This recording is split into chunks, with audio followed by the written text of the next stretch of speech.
Welcome, Sports Card Insights from Dr. James Beckett. I've got a really great show for you today. Some of these shows, I don't really care when they come out because they're episodic and there's no real reason why one has to be before another. They don't build on each other, but when you get to the end of the month, you thought, well, there were some interesting episodes last month and the end of the year, which we're basically at. And I was not expecting to wait this long to do this tribute, but as it got along, I thought, let me just gather my thoughts and I'll explain what my reasoning for that. But first, thanks sponsors, Beckett Media, Beckett Grading, Beckett Authentication, ComC.com, Burbank Sports Cards, Mike Stadium Sports Cards, Heritage Auctions, Hugs and Scott Auctions, Tops, Panini, and Upper Deck. I had the pleasure to get to know Cy Berger on some level. I saw him semi-regularly, at industry events and different things, and actually baseball events as well as hobby events. He was in the right place at the right time and really was an amazing guy. The word mensch comes to mind. You can look it up, but he personified that. He was basically my dad's age, slightly older than my dad. He born in 23, that's 1923, and he died in 2014. And again, it's not, some of the people I've done tributes to are kind of like an older brother or a contemporary of mine. Well, he was a very respected leader in the industry. We wouldn't be here if it weren't for some of Cy's contributions. So he was very persuasive. I could see how when he would go up to a young player and talk him into signing the Topps contract for probably a small amount of money, or maybe some kind of they could look in the prize catalog or something. So it wasn't even always cash, but he just was so,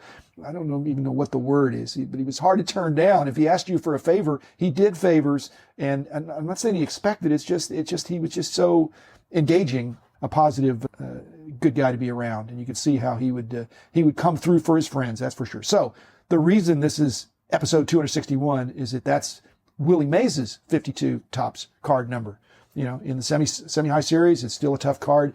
You would think, well, why didn't you wait for episode 311 so you could do it? Because Mickey Mantle is synonymous with 52 Topps, and 52 Topps is Cy Berger's crowning achievement, I think. And when Topps did their all-time fan favorite, they portrayed Cy in a 52 Topps format.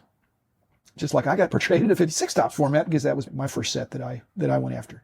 But Mickey Mantle was not Cy's favorite player. And again, there was a little bit of a rivalry, obviously, from, the Yankees and the Giants when Mantle and Mays came up at the same time. But Willie Mays, I think, was Cy's guy. And Willie was, I think in his mind, somewhat underappreciated, but certainly not by Cy. And so Cy went to bat for Willie and vice versa. And so this episode is titled, is episode 261, in keeping with that friendship. But it's hard not to be Cy's friend because he just was always, had a smile and was always doing positive stuff. I used to send him, when I was way more active, obviously, and doing, every time I'd crank out another baseball price guide book, I'd send him a copy and a little, I don't know that I'd inscribe it to him necessarily, but I'd do something. I'd just send it to him and say, hey, thanks for your contributions. And he wasn't contributing to the price guide, but we wouldn't be there if it weren't for him. So, and then I'd always get this old-fashioned dictated typewritten note from Cy, typed out by his secretary, but he'd sign it. And I still have some of those letters. I don't know, what do you do with them other than cherish them? So he was always thanking me for my thoughtfulness.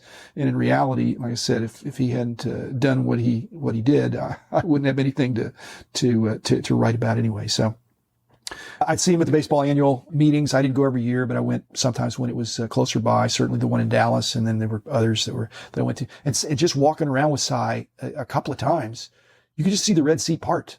Everybody knew him. Everybody greeted him.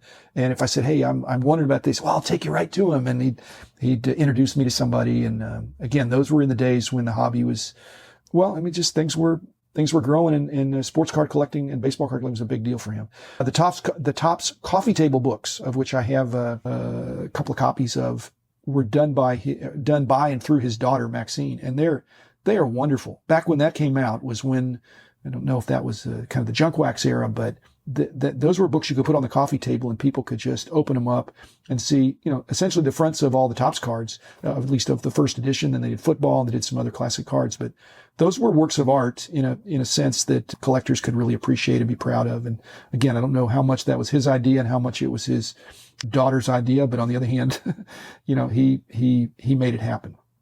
Woody Gelman was kind of the graphics guy, the creative director who did all the art stuff, I think, art direction for those early sets without any computers. And I didn't know Woody. I did know his son, Richard. But again, he deserves credit as well. Okay, where the 52 Topps high numbers, just to talk about those, that's, kind of the amazing thing.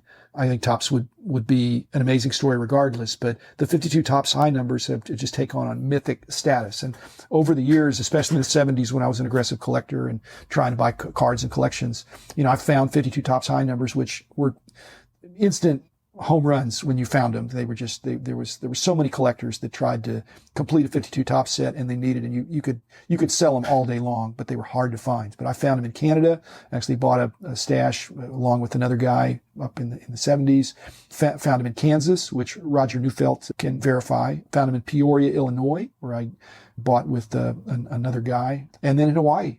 They were actually in Hawaii, much to Kit Young's chagrin. I've told he got there and I hadn't cleaned out the island, but I got a nice collection. I remember on the phone, and this was in the 70s. So, I'm probably mid 70s. So I remember putting an ad in the paper and then this guy called up and he said, I've got some, he lived halfway across the island. And I said, well, what do you have? He starts naming off some names. There's guys in the 50s. And I said, well, what year are they? Well, that's a complicated question. You can say, well, we'll just look on the back. But, most of those early Topps and Bowman cards didn't have lifetime statistics. They had last year. And so you could ask him what team was on. And since I'm a numbers guy, so what, just, tell me some of the names and then I'm going to ask you to flip it over and tell me what the card number is. He got to Eddie Matthews and I said, well, what's the card number? And he went 407. And I went, I'll be right there for the inside joke. Okay. Cause that's the last card in the set and a tough card anyway. And I actually do have that card. It's at the bank, but that's a card where I actually do very well remember the story. I never had a chance to bring this up with Cy, but I question, and this is kind of sacrilegious, I question that 52 Topps were dumped in the East River. I think it's a great story.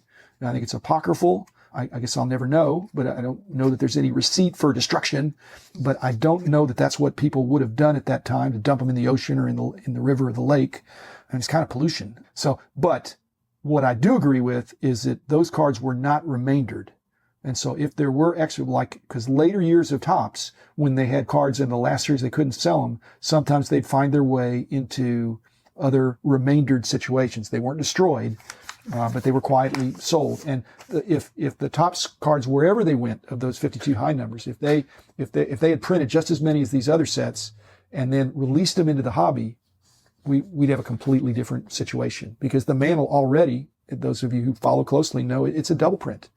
And Jackie Robinson, card, what is that, 313 or 312? I mean, he's also a double print. So those iconic cards are the easiest cards in the extremely toughest series. So that series wouldn't have been as tough if they would have preserved them.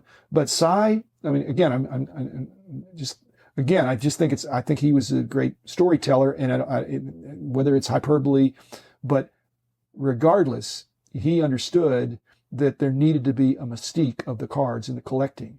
In other words, what he realized as a classical, brilliant marketer is that there has to be a mystique.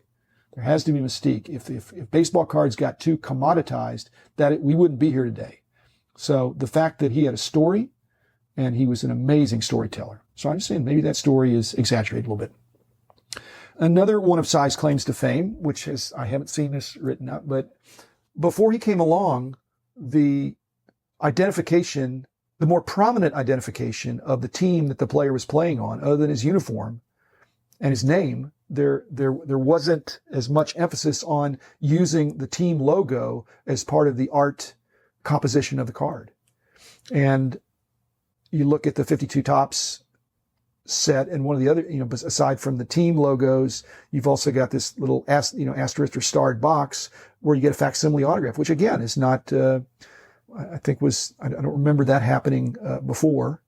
And I don't like facsimile autographs, because I used to get my cards autographed, and then you got an autograph right next to the facsimile autograph, which sometimes it looked very, very similar, sometimes it didn't. Again, the irony of Cy Berger popularizing the team logos is the fact that Topps was especially in those early years of our company, was noted to be way more player friendly. They were player friendly in the sense that they made their agreements with the players. Maybe that's a better way to say it, that it wasn't so much MLB PA as it was Sy had personal relationship with a lot of the players, and he just would cajole them to say, hey, I need you to sign this, and you'll get something for it, but more importantly, you're going to be on a Topps card. And he was able to sell that.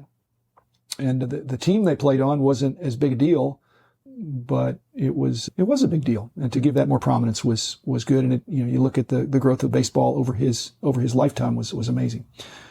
Okay, so lastly, in 2004, which would be 10 years approximately before he passed away, and actually I had one, he has a 2004 Topps all-time fan favorite card.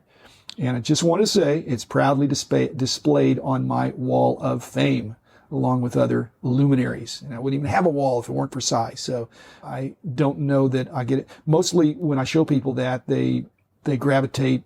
It starts at A and it works its way through Z, and then I ran out of space, and so I started over with A to Z again.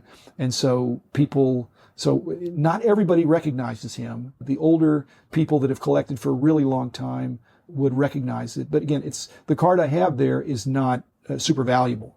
That's the beauty of this wall that I have, is that some of the cards are more valuable and some of them are not very valuable at all. But it's slabbed, it's presented with the honor, and every card on my wall, as you would expect, is an opportunity for me to share a story. And if somebody gravitates toward the Sy Berger, I can have a warm smile and realize that Sy was somebody who kind of put the other person first and tried to make sure you were taken care of. And then because of that, you wanted to help him. But like I said, he was one of the fathers of our hobby. So thanks for allowing me to share that. Great memories of a great man. And, these tributes are bittersweet. I don't know what the choice is, other than it's better to do them than to not do them. So there's a little bit of a melancholy. On the other hand, when somebody leaves behind great memories and great relationships, that's a good thing too. So thanks everybody. Be back again tomorrow with another episode.